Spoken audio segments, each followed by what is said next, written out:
Welcome back to Helix Tap House, and thank you for tuning in to Season 2, Episode 3 of the Average Joe Beer Connoisseur. What you hear slapping is my dog's tail. He's extremely excited, being extremely fat today. I don't know what's going on. I try to leave him upstairs, but he's just not having it. So, you'll probably hear Moose, probably because he just makes a lot of noise. So, we are currently quarantine day 26-ish. I'm not really sure when this whole thing started for most people or when it really happened. If it's just, all I know is there's a big blur. It's been going nonstop. A lot of cons of this whole thing, really. People have lost their jobs. A ton of people lost their jobs. Small businesses are going to go under. And another one is I read that like 46% of breweries might actually go under if this lasts a total of 3 months.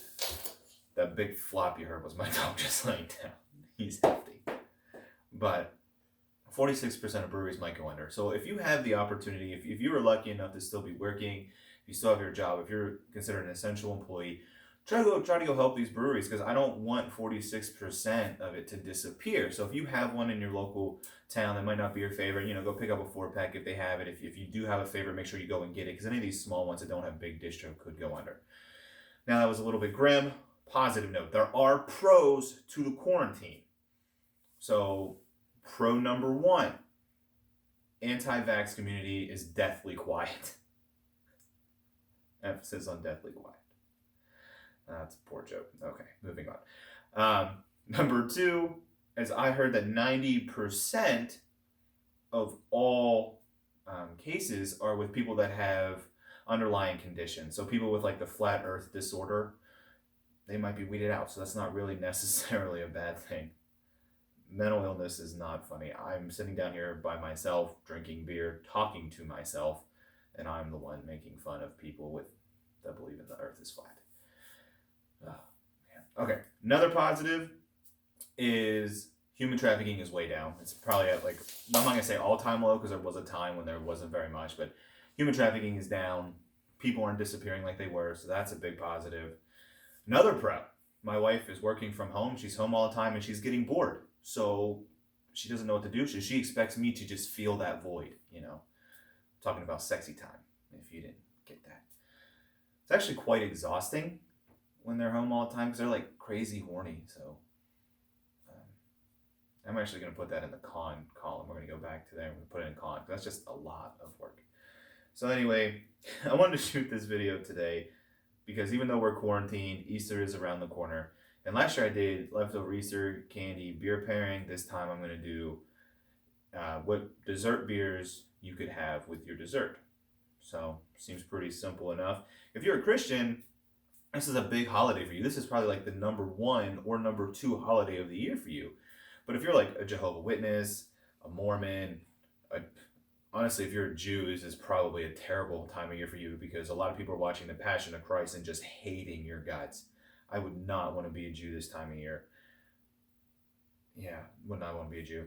Or if you belong to the Church of Drunks or the Church of Alcoholics, and I'm not talking like alcoholic that have AA meetings in the basement of churches. I'm talking they go to events to drink. So this holiday is not even on your radar. It's not even in the top 5. You have St. Patrick's Day, New Year's, 4th of July, Christmas is probably even a heavier drinking day, Halloween, Thanksgiving, Labor Day, list goes on. Easter's not known to be a heavily drinking day.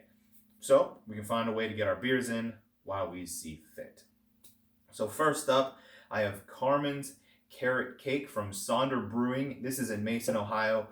Mason, Ohio is located outside Cincinnati, and this is where Kings Island is. So if you're a big roller coaster fan, or a big amusement park fan, you need to get to Kings Island. They just built a new Giga Coaster there, releasing this summer. If we open, we'll see. But it's a Cedar Fair park, so the same people that own Cedar Point own Kings Island, and they're putting a lot in there. They also have the 2017 best ride in the world. So in 2017, they judged all the new rides that came out, and Mystic Timbers, which is their roller coaster, won best new ride in the world. So it's a great amusement park, a lot of fun. If you get bored while you're there, you wrote everything because it was a quiet day or something, head over to Sonder. Sonder means it is the realization that everyone has a unique purpose. And people at Sonder believe that everyone has a unique purpose, but so does beer. And that's what they do. They took two guys, one guy from, I can't think of the brewery in Cincinnati, and one guy from New Glarus in Wisconsin, which is like a powerhouse. They decided they wanted to have their own unique story, got together, made Sonder, and since then, they're only about a year and a half old, crushing it. They make the best New England milkshake IPAs I've ever had. So anything in their frosted series, you definitely have to drink. I'm not a big milkshake fan, but they are that milkshake IPA fan. I love. You can tell I like milkshakes.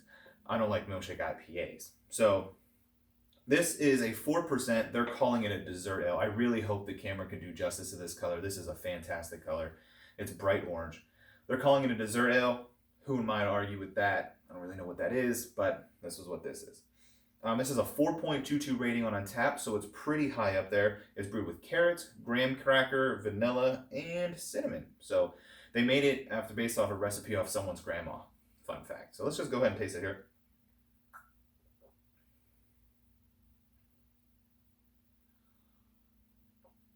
So, well, and it tastes exactly like a carrot cake in glass form. That is probably the best way to describe it to you. You taste carrots, but it's not. But it's like a carrot cake flavor. Like you get the sweetness thanks to the vanilla. You get that graham cracker. You get the cinnamon. It's all in there. It is very well done. It is fantastically done. Taster styles off the charts. Everything that's in there, you get every single flavor. It is absolutely fantastic. Drinkability, super easy to drink. You could just crush these bad boys at 4%, and they're super delicious, really. I mean, they're so sweet. It's like dessert in a glass. Now, Easter's around the corner. What would you pair this with? I would pair this with carrot cake, if that is a dessert that your family has. If they don't have that, what I would do is I'd actually pour this in a glass, and I would take a scoop of vanilla ice cream and just slap it right in there and make a Carmen's carrot cake float. Because that extra vanilla, that creaminess would perfect this even more than it already is, and that would just make this outstanding. So appreciate this color.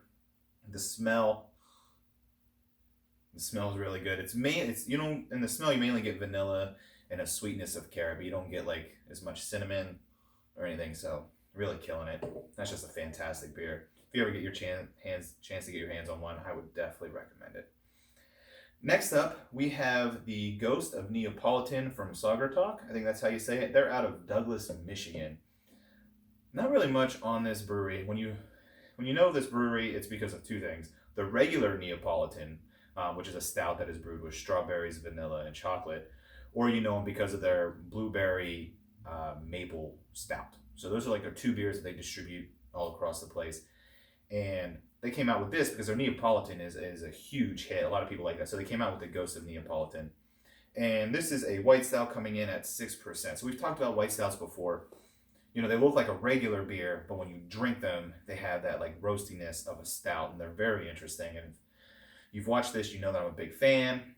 And if you haven't found one for yourself yet, you have to get out and try it just because they're such an interesting flavor. I don't know what you can see in the background over there, but my brewing system might be in it. If you can see it, I am planning on making a small batch of white stout soon because they're just that fantastic. So let me go ahead and taste this here.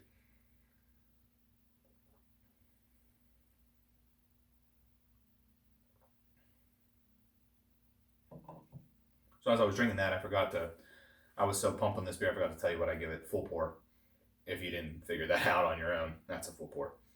This one is a white stout brewed with strawberry, vanilla, chocolate, hence the name Neapolitan. It comes in only at a 3.78 on Untappd. And when I'm drinking it, I don't get much of all the flavors that are in there. I get a little bit of strawberry, I get sweetness of vanilla maybe, and then like maybe a slight bitterness on the back end of the chocolate.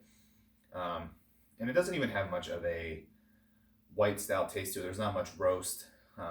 Honestly, they could have said it's not even a white stout. They just could have made it an ale of sorts. Could have said it was I wouldn't say blonde, but goulash style maybe or something, and said that they just added these adjuncts to it. It might have been a little bit better favored for me.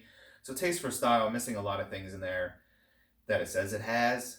It's still a solid beer. It's definitely easily drinkable, but you know, I'm missing a lot of flavors I was expecting it to have because the Neapolitan, normally you can get all three phases of the chocolate, vanilla, and strawberry. Drinkability, 6%. This is pretty easy to drink. Pretty easy to drink. You can definitely crush a lot of them. When this thing's really cold on a hot day, it probably tastes really nice because it is kind of sweeter. It would go good in the sun. My final overall rating on it, though, I'm probably only going to give it about a half pour. Not a bad beer. I would definitely highly recommend trying it if you see it out because it actually came in a cool gift set with a nice, super dope glass. So if you see it, I would go ahead and get it. But for me, it's just not hitting all the characteristics that I would want in a white stout, and it's not hitting all the different flavors that I would expect in Neapolitan. Now, I have to give a disclaimer. Before I did the show, I actually just drank a 14.5% Neapolitan stout called Ray Ray's from Listermann's.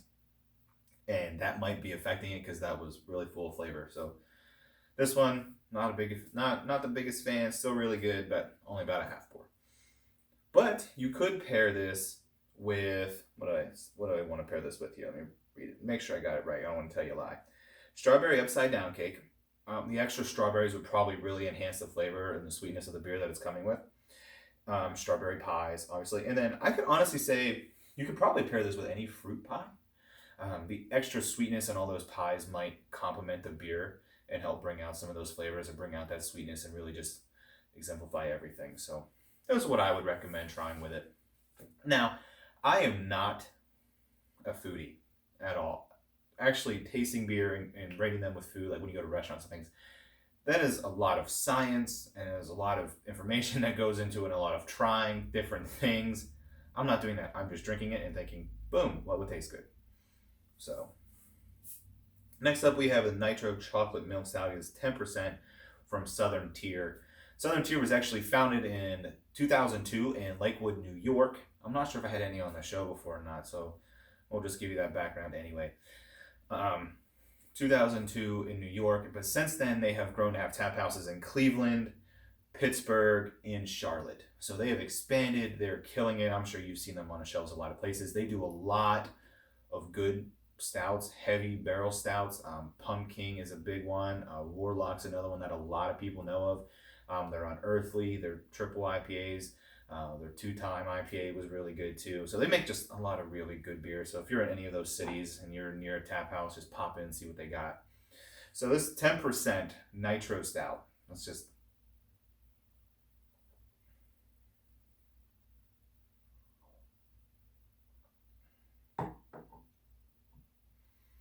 So for this Nitro, it's not as creamy as I was expecting. It's still really good. It's got nice chocolate. It's got some vanilla in it. It's got a little bit of bitterness, which I'm thinking that is part of the chocolate that is brewed with the beer. It is creamy, but it's not like some other not milkshakes, but some other nitros that I've had. It's more on the thin end. It's a little bit thicker than a Guinness is, but it's still not as thick as some other nitros that I've had. Still solid, great head on it. When you drink a nitro, a lot of people have a tendency to talk about the foam just because there's a lot of flavor and characteristics in the foam. So this one has a really nice head on it. And it still foams well. It keeps a nice head the whole time. So as far as the nitro category goes, they killed that part. It's doing a great job. Flavor is throwing me off a little bit. Taste for style, it tastes like a stout. Can't tell it's 10%, so that's a big win. If you're looking to get hammer drunk, these are going to be easy to drink for sure because you can't tell it's 10%. And because they're nitro, they're not carbonated, it's a little bit thinner, you might not get that full feeling. You could probably house these. So, sitting in quarantine, got nothing else to do this weekend, throw a 6-pack bag, 12-pack, I don't care, you do you. Drinkability, super easy. Taste for style, like I said, I get the chocolate, not much vanilla. Could be a little bit better. My final overall rating, I'm going to give another half pour. This might be the first time I've ever given 2 half pours in a show. Or maybe even in a row. I don't know. I have to go back and watch all the other episodes. There's a lot. I think my light's dying. Something's dimming on me here. So hopefully that doesn't affect this. I know the one episode it was going in and out and the color was changing and it was just nauseating to watch. I just should have deleted that one. Last up, a beer that I was excited about. I loved it last year, wanted to put on the show. Never got a chance to. This year they released it again. Super pumped. Pocket Treats from Listerman's and from WeldWorks. So we've talked about both of these before. Listerman's is in Cincinnati, killing it in the pastry stout game, and WeldWorks is in Colorado, Greeley, Colorado. It's about 40 minutes from Fort Collins. Go to Fort Collins, check it out, but make sure you stop at WeldWorks because they were the #1 brewery at Great American Beer Fest this past year, and they're just still killing it. They're dominating. They decided to get together, do a collab on this IPA. They also did a stout that was quite good. It was called I'll Turn This Bus Around, so it's kind of funny. But this is a 12% triple IPA. Oh yeah. After these two misses, I don't want to call them misses because they weren't bad. They're just, not what I was looking for. This is a big win. Home run beer in my book.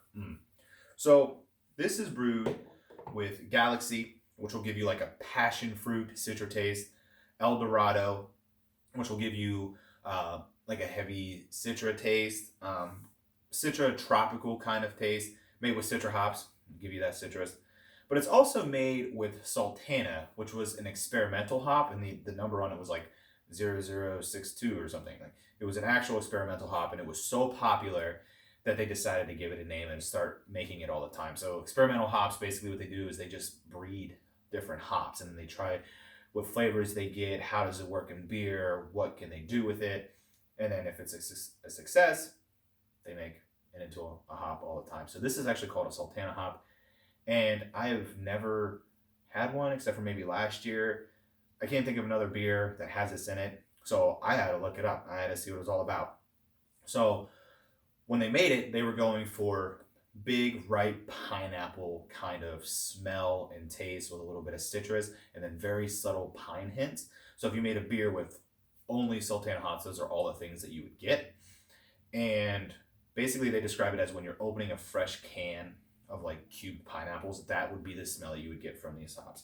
And I don't get straight pineapple, but I get a lot of tropical, and I think the Sultana and the El Dorado are mixing perfectly. So they nailed that. Taste for style, triple IPA, 12%. It tastes like a triple IPA. Thing with new IPAs these days is they're all hazy. So they're going for extreme hop profiles. They're no longer clear. They're no longer heavily bitter. But with this beer, as it has all of the hops that they want in it, all the flavors are coming out. So you got tropical, you do get a little bit of pineapple, a lot of citrus. I might even get a little bit of passion fruit in there. Maybe initially, but then it's kind of drowned out because all the other hops just bring so much more to it. So there's a lot of flavors in here, and I think that's kind of the reason they named it Pocket Treats, because it's actually kind of sweet to drink.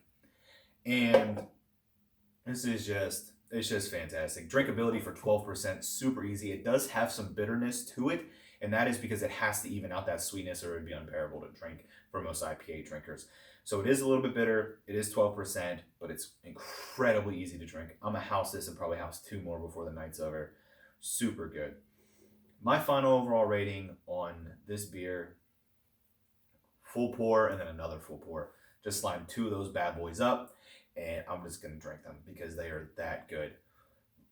What I would pair this with on Easter candy, any hard candy that you might get in your basket, and jelly beans. So really try to get, or Starburst would be another good one. Bring a lot of fruited types of candies, sprees. Just thinking of things now that might work. Put them in your mouth, and then you could drink this as you're sucking, as you're chewing on them, and all the flavors would just, I think, would just explode. Because I'm drinking this, that's what I'm going for. They normally say these go with like spicier foods or like meaty foods to complement each other. I'm not worried about evening things out. I want to explode that flavor, so just do that. So that takes me to my last segment, and it's normally Taylor's, easy drinking beer of the week. And this is part of her recommendation, part of mine, because it's a little bit different. Today we have #Blessed. It's a New England IPA from Streetside Brewery. This is my favorite plain New England in the city of Cincinnati, and they make a lot of great ones. Now, it's blasphemy for me to pour this in a glass like this, but I didn't want to have my IPA glass sitting down here in case the dog moved, knocked it over, and broke it. So I'm going to pour in here so you can take a little bit of a look at it. And now that I'm looking at this glass, it's not perfectly clean. It's got some dry water spots on there, so hopefully you don't see that. It's kind of gross. But it's got fantastic color. It's nice and hazy. The smell is wonderful. There's a big story on here. I'm not going to read it all to you, but a 6.8%. It's made with Citra and Australian Vic Secret hops, so it's going to be very Citra forward. I'm just going to taste it. This blows me away every time I drink it. It's that good. Taste for style, amazing New England IPA, drinkability. If you can get one of these, get one. Not only should you be hashtag blessed if you're an essential worker to at least still have a job, because a lot of people don't. If you're quarantined but you have to be quarantined with your family, consider yourself blessed, because this is time you may never get again. This is Taylor, this is her easy recommendation of the week, but this is also my recommendation because it is just extremely fitting with everything that's going on right now. So just remember during these hard times that you are blessed to at least still be alive, have loved ones that are still alive, have a job if you have a job. If you don't have a job and you're at least quarantined with people that you care about, you at least get to spend time with them. So during this time, remember to stay hashtag blessed. Get your hands on some beers to drink for dessert. And remember, happiness. I'm going to chug this right now. Happiness is always a flight away. Till next time, cheers.